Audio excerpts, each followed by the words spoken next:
நீங்க எப்பவாவது யோசிச்சு பார்த்திருக்கீங்களா?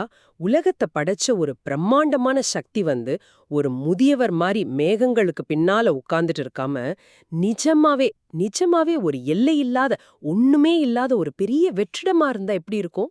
ம். இது ரொம்ப சுவாரஸ்யமான ஒரு கேள்வி. ஆமா. ஒரு நிமிஷம் இந்த கேள்விய பத்தி நீங்க சிந்திச்சு பாருங்க. இந்த ஆழமான உரையாடலுக்கு உங்கள நான் ரொம்ப உற்சாகத்தோட வரவேற்கிறேன்.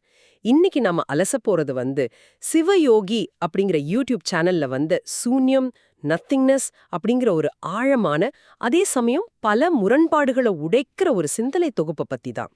கண்டிப்பா. சூன்யம் அப்படிங்கிற வார்த்தைக்கு பின்னாடி நெறைய விஷயங்கள் இருக்கு. அதான, சூன்யம்னா என்ன?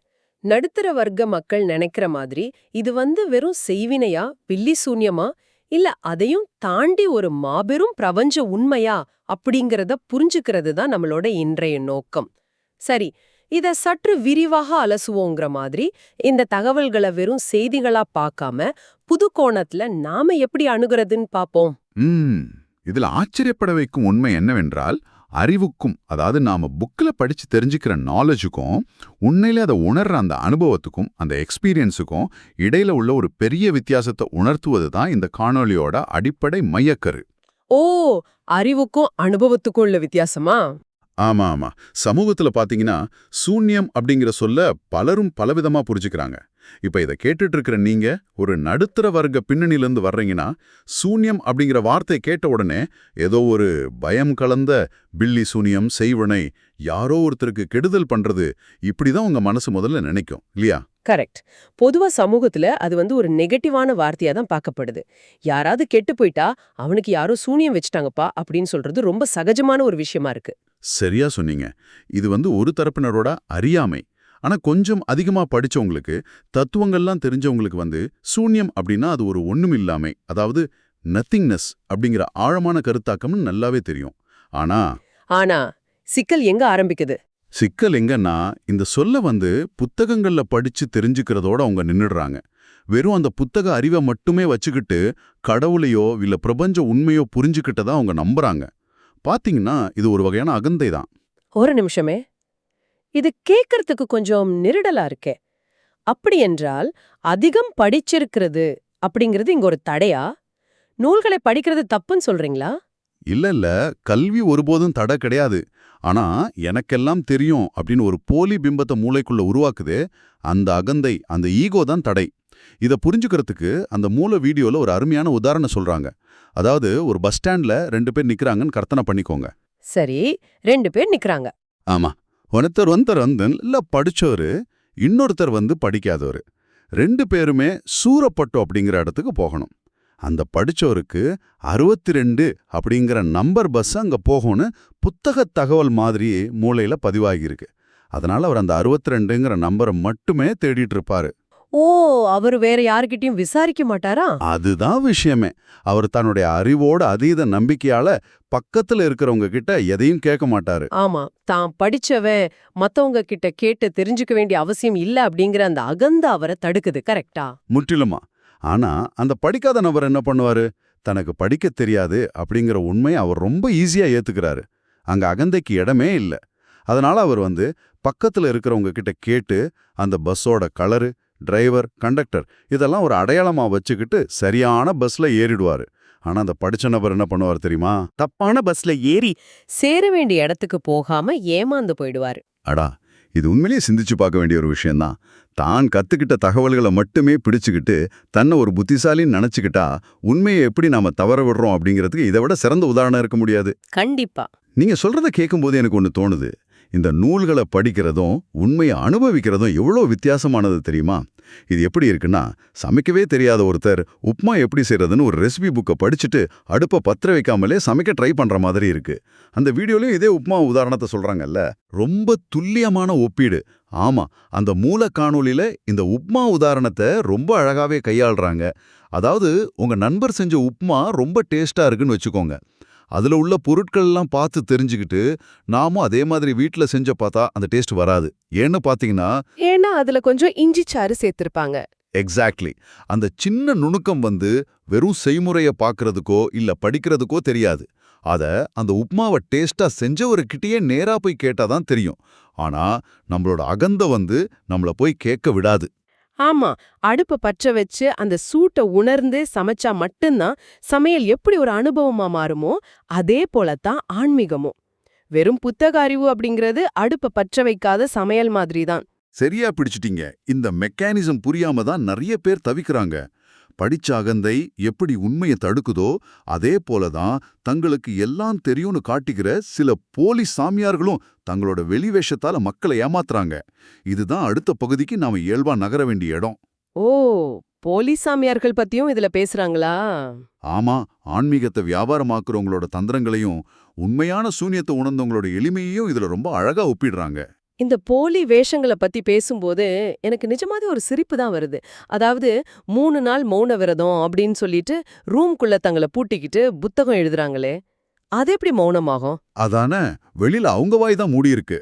ஆமா, அவங்க மூளைக்குள்ள வார்த்தைகள் சத்தமிட்டுக்கிட்டே இருக்கு. இத கேட்டுட்டு இருக்கிற நீங்க கொஞ்சம் யோசிச்சு பாருங்க. உங்களால எந்த சிந்தனையும் இல்லாம ஒரு நிமிஷம் சும்மா உட்கார்ந்திருக்க முடியுமா? ஏதோ ஒரு பில் கட்டணும், இல்ல அடுத்து என்ன வேலை இருக்கு அப்படிங்கிற சிந்தனை ஓடிக்கிட்டே இருக்கும். அப்படி இருக்க இவங்க எப்படி தங்கள அமைதியானவங்கன்னு சொல்லிக்க முடியும்? அதுதான் வெளிவேஷத்தோட உச்சகட்டம். அவங்க மூளைக்குள்ள பாத்தீங்கன்னா வார்த்தைகளோட சண்டையே நடந்துட்டு இருக்கும். அவங்க வெறும் கற்பனைகளை வார்த்தைகளை தொடுத்து புத்தகமா எழுதுறாங்களே தவிர அவங்க மனசுல எந்த அமைதியும் இல்ல, எந்த சூன்யமும் இல்ல. அதே போல 50,000 ரூபா பீஸ் வாங்குறதுக்காகவே 2 மணி நேரம் நின்னுகிட்டே பேசுற சாமியார்களையும் இந்த தரவுகள் விமர்சிக்குது. ஓ, நின்னுகிட்டே பேசுறாங்களா? ஆமா, ஏன் அவங்க சௌகரியமா உட்கார்ந்து பேசக்கூடாதா?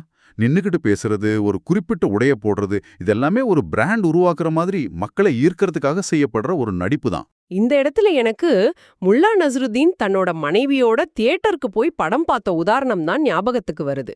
திரையில நடிக்கிற தம்பதிய பார்த்து முல்லா தன்னோட மனைவி கிட்ட சொல்லுவாரு, நாமும் இந்த மாதிரி நடிச்சாலாவது சந்தோஷமா இருப்போமே அப்படின்னு. அத மாதிரி இந்த போலி சாமியார்களும் ஆன்மீகவாதிகள் மாதிரி நடிக்கிறாங்களா? ஆமா, லேசா சிரிப்பு வந்தாலும் இது ரொம்ப ஆழமான உண்மை. இந்த நடிப்பு தான் இப்போ பெரிய வியாபாரம். மக்கள் எவ்வளோ சுலபமா ஏமாறுறாங்க அப்படிங்கிற உளவியலை நம்ம புரிஞ்சுக்கணும். யாரோ ஒரு நபர் மரத்தடியில சும்மா உட்கார்ந்திருந்தா போதும், 2-3 நாள் அவரை கவனிக்கிற மக்கள் அவருக்கு செவ்வாழைப்பழம் வாங்கி கொடுக்க ஆரம்பிச்சிருவாங்க. அடப்பாவுங்க, சும்மா உட்கார்ந்திருந்தா போதுமா? ஆமா, அவர் சாதாரணமா கையை அசைச்சா கூட அதுக்கெல்லாம் ஒரு மாய காரணம் கற்பிச்சு அவரை ஒரு பெரிய ஞானியாக்கிடுவாங்க. நம்ம மனித மூளை தனக்கு புரியாத ஒன்ன பார்க்கும்போது அது ஒரு தெய்வீக செயலா உருவகப்படுத்திக்குது. இதுல இன்னொரு வித்தியாசமான உதாரணமும் சொல்றாங்க. என்ன உதாரணம் அது? ஆஸ்திரேலியாவுல ஏர்போர்ட்ல கங்காருக்கள் உள்ள வராம தடுக்கிறதுக்காக ஒரு வல்லூருக்கு, அதாவது ஒரு ஹாக்குக்கு மாசம் 10 லட்சம் சம்பளம் தர்றாங்களாம். மாசம் 10 லட்சமா?